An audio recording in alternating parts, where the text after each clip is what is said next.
Então Jesus está conosco e nós vamos continuar com ele. Temos vindo a fazer uma breve análise do livro Jesus no Lar. É uma psicografia de Francisco Cândido Xavier pelo espírito Neio Lúcio. Hoje vamos refletir sobre o capítulo 11º, cujo tema é, o que visualizamos, o santo desiludido. Mas ainda sobre este livro, convém-nos dizer que ele apresenta lições ensinadas por Jesus em reuniões realizadas em casa de Simão Pedro, em Cafarnaum, onde teve início o primeiro culto cristão no lar. E se atentarmos ao capítulo 1, em que Jesus disse a Pedro: Pedro, acendamos aqui, em torno de quantos nos procuram, a assistência fraterna, uma claridade nova. E é essa claridade nova que nós devemos ter no nosso lar, através da reunião semanal em torno do Evangelho, que é, sem dúvida alguma, uma prática das mais úteis aos cristãos. Todos nós que aqui nos encontramos, depois de aqui estarmos a ouvir tantas vezes acerca do Evangelho no lar, esperemos que todos já tenham sido tocados em seu coração e tenham esta luz, esta claridade nova nas suas vidas, porque sem dúvida nenhuma que o nosso lar é a primeira escola, é o berço da nossa evolução. É lá que nós buscamos o conforto, é lá onde tudo acontece em primeira instância. Então, por isso, recomendam-nos o uso que junto com o Evangelho segundo o Espiritismo, o Livro dos Espíritos e outros livros do grupo Jesus no Lar esteja sempre nas reuniões para leitura e consulta. Nós costumamos usar muitas vezes livros da coleção Fonte Viva. São todos os livros, são esses livros que nos dão o mote para essa reunião e normalmente uma leitura está sempre em sintonia com o Evangelho segundo o Espiritismo, que podemos abrir ao caso ou ler em sequência. O tema de hoje, o Santo Desiludido, trata de assuntos alusivos à devoção, e enfatiza a necessidade de cada um se reformar interiormente, revendo os seus pensamentos, atos, as suas posturas, as suas atitudes, buscando ajustá-los à verdadeira moral cristã. E vamos ler, então. Inclinar essa palestra no lar humilde de Cafarnaum, para os assuntos alusivos à devoção, quando o mestre narrou com significativo tom de voz. Um venerado devoto retirou-se, em definitivo, para uma gruta isolada, em plena floresta, a pretexto de servir a Deus. Ali vivia entre orações e pensamentos que julgava irrepreensíveis, e o povo, querendo tratar-se de um santo Messias, passou a reverenciá-lo com intraduzível respeito. Se alguém pretendia efetuar qualquer negócio do mundo, dava-se pressa em buscar-lhe o parecer. Fascinado pela alheia consideração, o crente, estagnado na elaboração do trabalho, sem trabalho, aliás, supunha dever situar toda a gente em seu modo de ser, com a respeitável desculpa de conquistar o paraíso. Portanto, ele levava todas as criaturas a serem exatamente e a se guiarem pela sua maneira de ser, pelo seu modo de ser, que já vamos ver adiante. E continua Jesus. Se um homem ativo e de boa fé lhe trazia apreciação algum plano de serviço comercial, ponderava escandalizado. É um erro. Apaga a sede de lucro que lhe ferve nas veias Isso é ambição criminosa. Venha orar e esquecer a cobiça. Se esse ou aquele jovem lhe rogava opinião sobre o casamento, clamava aflito: é disparate! A carne está submetendo o seu espírito. Isso é luxúria. Venha orar e consumir o pecado. Quando um ou outro companheiro lhe implorava conselho acerca de algum elevado cargo na administração pública, exclamava compungido: é um desastre. Afaste-se da paixão pelo poder. Isso é vaidade e orgulho. Venha orar e vencer os maus pensamentos. Surgindo pessoa de bons propósitos, reclamando-lhe opinião quanto a alguma festa de fraternidade em projeto, objetava irritadiço: é uma calamidade. O júbilo do povo é desregramento. Fuja à desordem. Venha orar, subtraindo-se à tentação. E assim, cada consulente, em vista da imensa autoridade que o santo desfrutava, entristecia-se de maneira irremediável e passava a partilhar-lhe os ócios na saudade, em absoluta paralisia da alma. Tanto ele subtraía das pessoas o seu livre-arbítrio. Ele acabava por levar todas as pessoas a terem a sua fé inoperante. Então, o tempo, todavia, que tudo transforma, trouxe ao preguiçoso orador a morte do corpo físico. Orador e adorador. Todos os seguidores deles o julgaram arrebatado ao céu, e ele mesmo acreditou que do sepulcro seguiria direto ao paraíso.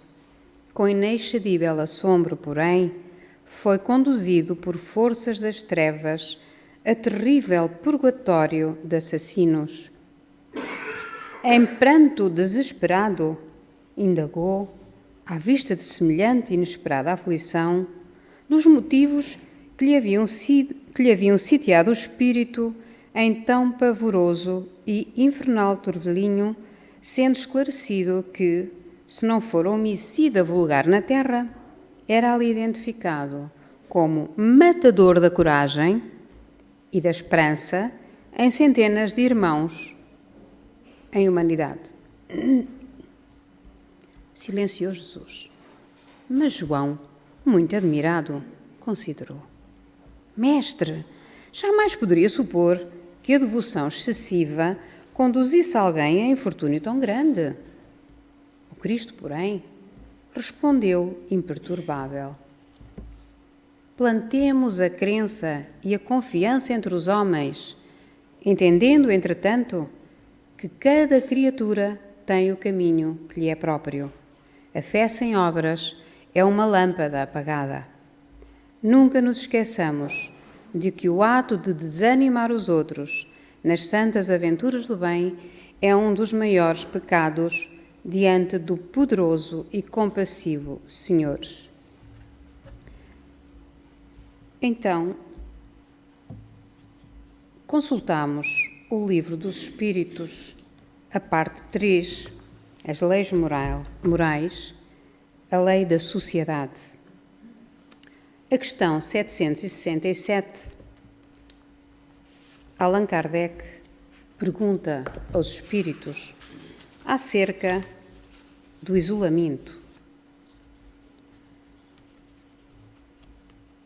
O isolamento absoluto é contrário à lei da natureza? Pergunta Allan Kardec. E os espíritos respondem: sem dúvida, visto que, por instinto, os homens procuram a sociedade. Todos devem concorrer para o progresso, auxiliando-se mutuamente. E continua Allan Kardec: procurando a sociedade, não fará o homem mais do que obedecer a um sentimento pessoal? Ou há nesse sentimento algum objetivo providencial de ordem mais geral? E eles respondem: o homem tem que progredir. Sozinho, isso não lhe é possível, por não dispor de todas as faculdades. Falta-lhe o contacto com os outros homens. No isolamento, embrutece e estagna. Homem nenhum possui faculdades completas. É mediante a união social que os homens se completam uns aos outros para assegurarem o seu bem-estar e progredirem. É por isso, precisando uns dos outros, os homens foram feitos para viver em sociedade e não isoladamente. O homem é um ser eminentemente social, como sabemos. E continua. Concebe-se que, como princípio geral, a vida social esteja na natureza. Mas uma vez que também todos os gostos estão na natureza, porque será condenável o do isolamento absoluto desde que cause satisfação ao homem? E os espíritos tão sábios, eles respondem: satisfação egoísta. Também não há homens que experimentam a satisfação na embriaguez? Aprovas isso? Não pode agradar a Deus uma vida pela qual o homem se condena a não ser útil a ninguém. Que se deve pensar dos que vivem em absoluta reclusão, fugindo ao pernicioso contacto do mundo? A questão 770. Duplo egoísmo. A 770b. Mas se esse isolamento tiver por objetivo, para aquele que procura uma expiação, impondo-se uma privação penosa, não será meritório? Fazer muito mais bem do que mal constitui a melhor expiação. Evitando o mal, cai noutro, visto que esquece a lei do amor e da caridade. E pensar dos que fogem do mundo para se dedicarem ao alívio dos desgraçados. Esses elevam-se rebaixando-se. Têm o duplo mérito de se colocarem em cima dos gozos materiais e fazerem o bem, obedecendo à lei do trabalho. E a última questão, 771b. E aqueles que procuram no isolamento a tranquilidade que certos trabalhos reclamam. Isso não é o isolamento absoluto do egoísta. Esses não se isolam da sociedade porque trabalham para ela. Então, Allan Kardec questionou os espíritos e nós ficamos com mais algum esclarecimento acerca do isolamento. Mas o isolamento para a meditação é importante porque ajuda a nossa evolução espiritual.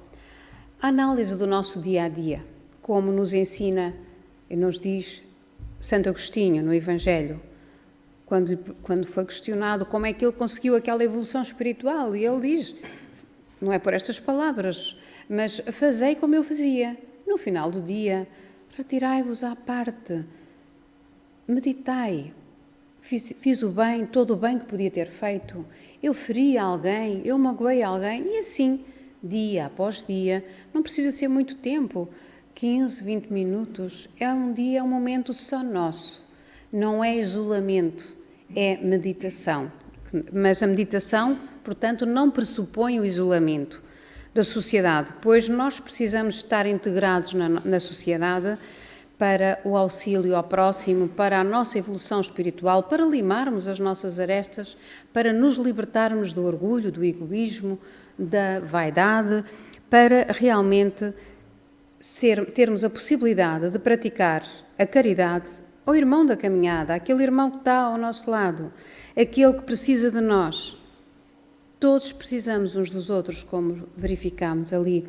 E quando percebemos que alguém se isola por alguma razão, fugindo das realidades da vida, ele deixa de trabalhar, deixa toda a vivência social com os demais, alguma coisa está errada. E nós temos que estar atentos.